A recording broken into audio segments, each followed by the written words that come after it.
بسم اللہ الرحمن الرحیم۔ السلام علیکم ناظرین، صدیق جان صاحب ہمارے ساتھ موجود ہیں۔ خبر بہت بڑی ہے جس کے اوپر ہم نے بات کرنی ہے۔ ایک طرف یو این میں شہباز شریف نے آج جب جمعے کے روز ظاہر خطاب کرنا ہے یو این جنرل اسمبلی سے، اس سے پہلے ہم نے دیکھا خواجہ آصف تقریر کر چکے ہوئے ہیں، اور خواجہ آصف کی تقریر جس طرح وہ یہاں اسمبلی میں دھاڑ رہے ہوتے ہیں وہ والا جو انرجی کہہ لیں وہ نہیں تھی، وہاں پہ گھسی پٹی سے ایک روایتی انداز کے اندر ان کی تقریر تھی۔ لوگ یو این اسمبلی کے باہر بھی احتجاج کرنے جا رہے ہیں، اور اس کے بعد پاکستان کے اندر اگر بات کی جائے تو ایس سی او کانفرنس ہونی ہے، شنگھائی تعاون تنظیم کا اجلاس ہونا ہے، جس میں سربراہان مملکت کی شمولیت متوقع ہے 15 اور 16 اکتوبر کو۔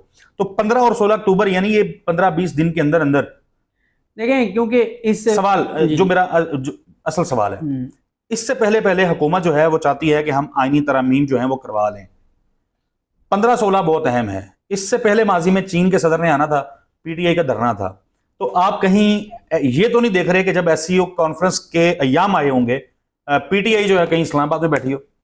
دیکھیں، میں آپ کو بتاؤں کہ کیونکہ میں اس پہ اپنا ولاگ کر چکا ہوں بڑے تفصیل کے ساتھ کہ جو بھی ہونا ہے وہ 3 سے 12 اکتوبر کے درمیان ہونا ہے۔ اوکے، ٹھیک ہے، اس سے آگے 12 سے آگے نہیں جانا۔ اس کی وجہ ہے نا کہ 15-16 کو ہے ایس سی او، ٹھیک ہے، 15 اور 16 کو اگر ایس سی او ہے تو آپ کو پتہ ہے کہ بیرون ملک سے جو مہمان آ رہے ہوتے ہیں اس سے پہلے ان کی ٹیمیں آتی ہیں، ایگزیکٹلی سیکیورٹی کے اور معاملات ہوتے ہیں، تو وہ ظاہر ہے 12-13 کو پہنچ جائیں گے، پہنچنے شروع ہو جائیں گے۔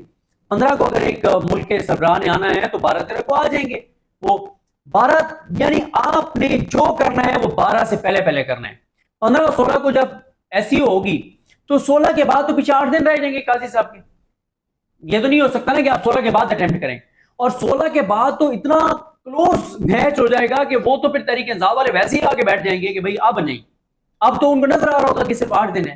ابھی دیکھیں کہ اب سے اگر 15 دن آپ کہہ رہے ہیں تو ٹوٹل تو پھر بھی قاضی صاحب کے 28 دن رہ گئے ہیں نا، لیکن پھر بھی 28 دن زیادہ لگتے ہیں کہ 28 دن، لیکن جہاں پہ 8 دن کا مارجن آ جائے گا وہاں تو چیپٹر کلوز ہو جائے گا۔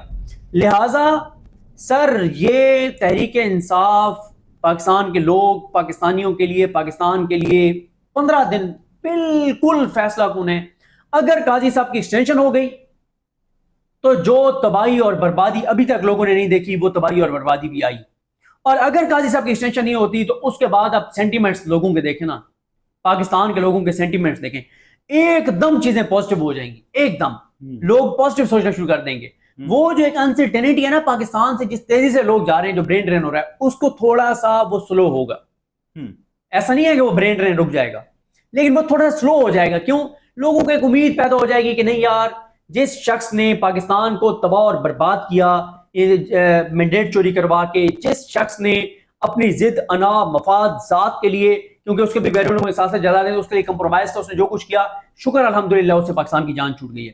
اور اس کے بعد آپ دیکھیں گے، میرا خیال ہے کہ جس دن یہ خبر آئے گی نا کہ قاضی صاحب کی ایکسٹینشن نہیں ہو رہی اور چیپٹر کلوز ہو گیا، وہ دن ہوگا جب پاکستان میں سب سے زیادہ کسی ایک دن لوگوں نے نوافل پڑھے ہوں گے شکرانے کے، کوئی شک نہیں۔ وہ دن یہ قاضی صاحب کی ایکسٹینشن کا معاملہ تو الیکشن ڈے سے بھی زیادہ اہمیت اختیار کر گیا۔ سارے میں آپ کو بتاؤں، یہ یعنی آپ اس بات کو بہت سے لوگ مذاق میں لیں گے، لیکن میں کنونس ہوں اس چیز کے اوپر۔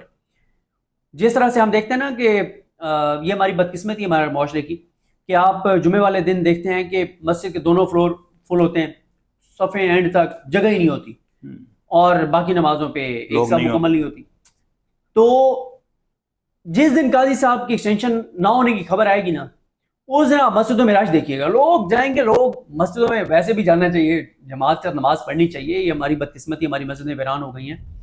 اس دن آپ مسجدوں میں رش دیکھیے گا، لوگ آ کے جماعت کے ساتھ نمازیں پڑھیں گے، اللہ کا شکر ادا کریں گے، ہر طرف ایک پازیٹیو، ہر طرف ایک خوشی ہوگی، ہر چہرے کے اوپر مسکراہٹ ہوگی، ایک آنکھوں میں امید ہوگی، لیکن آنکھوں میں انتقام بھی ہوگا، نفرت بھی ہوگی، غصہ بھی ہوگا جس شخص نے پاکستان کے ساتھ یہ کیا ہے جو سارا کچھ، لیکن امید بھی ہوگی کہ نہیں یار الحمدللہ اللہ تعالیٰ نے کرم کیا اور اس شخص سے جان چھوٹ گئی ہے، اور اب چیزیں پازیٹیو طرف جانے شروع ہو جائیں گی۔ تو وہ دن، لیکن یہ میں آپ کو بتا دوں، یہ اگر عام پاکستانی یہ سمجھتے ہیں نا کہ یہ صرف تحریک انصاف کا کام ہے یا وکیلوں کا کام ہے، نہیں، ہر پاکستانی کی سر ذمہ داری ہے، ہر پاکستانی کو نکلنا چاہیے۔ نہ نکلیں آپ تحریک انصاف کی ریلی میں، نہیں جانا چاہیے، ٹھیک ہے، کسی پولیٹیکل پارٹی کو آپ سپورٹ نہیں کرتے نہ کریں، آپ پاکستان کو تو سپورٹ کرتے ہیں نا, آپ جیسا پاکستان- تیسا ہمارا آئین ہے, اس کو بچانے کی تو ضرورت ہے. اس کو آپ آئیں. اور میں آپ کو بتاؤں تحریک انصاف کچھ چیزیں جو ہے نا وہ اچھا کچھ چیزوں پہ ہم بہت سے لوگ کریٹیسائز کر رہے ہوتے ہیں, ہم نہیں کرتے کیونکہ ہمارے پاس اس والے سے خبر ہوتی ہے. ابھی بھی جب آپ کیمرہ بند کریں گے تو 2 خبریں آپ کو بتاؤں گا, بڑے دل بڑا کرتا ہے وہ بتانے کے لیے, لیکن وہ ایسے سرپرائزز ہیں کہ وہ ابھی خبر دے نہیں, بڑا نقصان دہ ہے. تو جہاں پہ ہمیں لگتا ہے کہ تحریک انصاف نہیں کر رہی وہاں پہ ہم تنقید کرتے ہیں. جیسے میں نے تنقید کی کہ جو ILF ہے تحریک انصاف کے وکلا کی تنظیم, وہ بالکل اس نے سارا کچھ برباد کر دیا ہے. کوئی اس نے ڈلیور نہیں کیا, کوئی ڈلیور نہیں کیا. پورے پاکستان کی کسی ایک تحصیل لیول کی بھی تنظیم جو وکیلوں کی ہے وہاں سے وہ قرارداد پاس نہیں کروا سکی, کسی بار تک نہیں گئے. نہیں گئے, بالکل ایسے کسی کو وزٹ نہیں کیا. یہ ناکامی ہے. اور عمران خان صاحب کو میرا خیال ہے اب مسئلہ یہ ہے کہ ملتے بھی وکیل ہیں خان صاحب کو, یہ بھی ایک مسئلہ ہے. ورنہ کوئی جا کے ملے اور خان صاحب کو بتائے ILF کی کارکردگی, تو خان صاحب 1 منٹ لگائیں گے یہ موجودہ جو لیڈرز ہیں ILF کو چینج کرنے میں. باقی ILF کو ایک سائیڈ پہ رکھ دیں یار. جتنی پاکستان تحریک انصاف کی جو مرکزی قیادت ہے ساری وکلائی ہیں. حامد خان صاحب کہاں پہ ہیں؟ قاضی صاحب کے سب سے بڑے وکیل تو حامد خان صاحب تھے. اب باقی وہ صرف ایک اعترافی بیان انہوں نے دے دیا کہ جو میں نے سوچا تھا ویسے نہیں نکلے. یہ میرا خیال ہے کافی نہیں ہے. جو پاکستان کی عوام کے ساتھ جس قسم کا سلوک ہوا ہے, جو اس قوم کا جو اس ملک کا حشر ہو گیا ہے, حامد خان صاحب کو آنا چاہیے تھا اور آ کے لیڈ کرتے. آپ بیرسٹر گوہر صاحب ہیں, PTI کے چیئرمین ہیں, سلمان اکرم راجہ صاحب, سارے وکلا ہیں. دیکھیں سلمان صاحب تو جو کام کر رہے ہیں نا وہ تحریک انصاف میں کوئی بھی نہیں کر سکتا. صرف سلمان صاحب کا کام نہیں ہے نا. میں وہی عرض کر رہا ہوں نا, سلمان صاحب بہرحال اس موقع پہ اگر کسی ایک وکیل کو بہت زیادہ جو ہے وہ تحریک انصاف مس کر رہی ہوگی یا کرنا چاہیے تو وہ حسان نیازی ہے. اور حسان نیازی جو ہے انہوں نے تو سپریم کورٹ بار کا الیکشن جیت کے دیا تھا. ٹھیک ہے, عابد زبیری صاحب والا. بالکل دیکھیں حسان نیازی ہوتا نا وہ ایک کافی تھا اس پوری کی پوری آئینی ترمیم کا وکلا کے ذریعے راستہ روکنے میں. وہ اکیلے ہی کافی تھا. جس طرح کی اس کا وہ جس طرح سے اس کی ورکنگ تھی سارا کوئی تھا, تو یہ تحریک انصاف کو نقصان ہوا ہے اس کا. اور دیکھیں نا اسی لیے شاید قاضی صاحب ملٹری کورٹ والا کیس نہ لگانے کی پیچھے بھی وجہ یہی ہے کہ پچھلے قاضی صاحب جو ہے وہ مطلب 1.5 سال سے باہر نہیں آنے دے رہے حسان نیازی کو.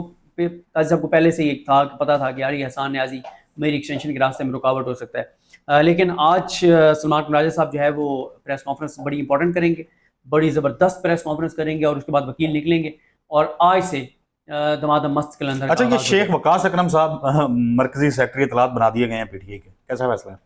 دیکھیں ایک نا PTI کے اندر یہ بھی ایک نیگیٹو ہے. رؤوف حسن صاحب کی کچھ چیزوں پہ تنقید ہو سکتی ہے, لیکن جس شخص نے قاتلانہ حملہ اپنے اوپر سہا ہو, جس کے اوپر قاتلانہ حملہ یعنی اس کو قتل کرنے والوں نے تو قتل کر دیا تھا نا, یہ تو اللہ تعالیٰ نے ان کی جان بچائی. تو یہ نا روش ٹھیک نہیں ہے کہ ایک بندے کو بڑے مشکل ٹائم کے اندر انہوں نے تبدیل کیا گیا ہے تو اب آپ اس کے خلاف ایک کمپین چلا دیں, یہ وہ فلاں فلاں فلاں فلاں. رؤوف حسن صاحب نے مطلب ان پہ تنقید بھی ظاہر ہے ہوتی ہے کچھ چیزوں پہ, میں خود بہت بڑا ان کا ناقد رہا ہوں, لیکن جس شخص نے قاتلانہ حملہ سہا ہو کس کے لیے سہا, اس کے اوپر قاتلانہ. لیکن جس دور میں وہ آئے سامنے اس دور میں حالات بہت مختلف تھے. وقاص اکرم کیسا چوائس ہے؟ وقاص اکرم بیسٹ چوائس ہے اور مزیدار رہے, اور پبلک اور ورکر کو کنیکٹ کر پائیں گے. دیکھیں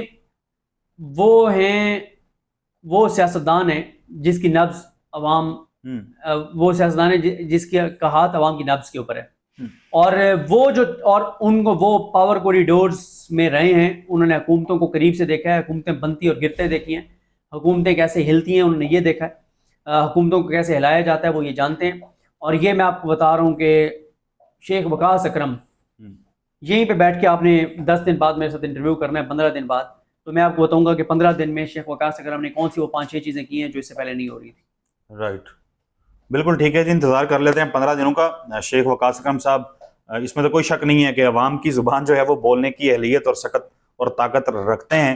اللہ تعالیٰ پاکستان کے لیے جو بھی کرے اچھا کرے. ناظرین اگلی ویڈیو میں ملاقات ہوگی, تب تک کے لیے اللہ حافظ. اب ہم واپس وہیں آ گئے کہ چیف جسٹس صاحب اور ان کے نامزد کردہ 4تھے نمبر پہ جو سینیورٹی میں جج ہیں ان کے اتفاق رائے سے بینچ بنے. جی ضرورت اس لیے پیش آئی کہ اب پھر ہمارے سپریم کورٹ پہ, اور یہ ماضی میں بھی ایک رہا ہے سانحہ, کہ ججوں کے گروپ بن جاتے ہیں. ہم خیال جج جو طاقت کے ساتھ چلنا چاہتے ہیں اور وہ جج جو طاقت کے خلاف مزاحمت کرنا چاہتی ہیں. تو ہم یہ دیکھ رہے ہیں کہ اس وقت یہی صورتحال ہے, اور منیب اختر صاحب نے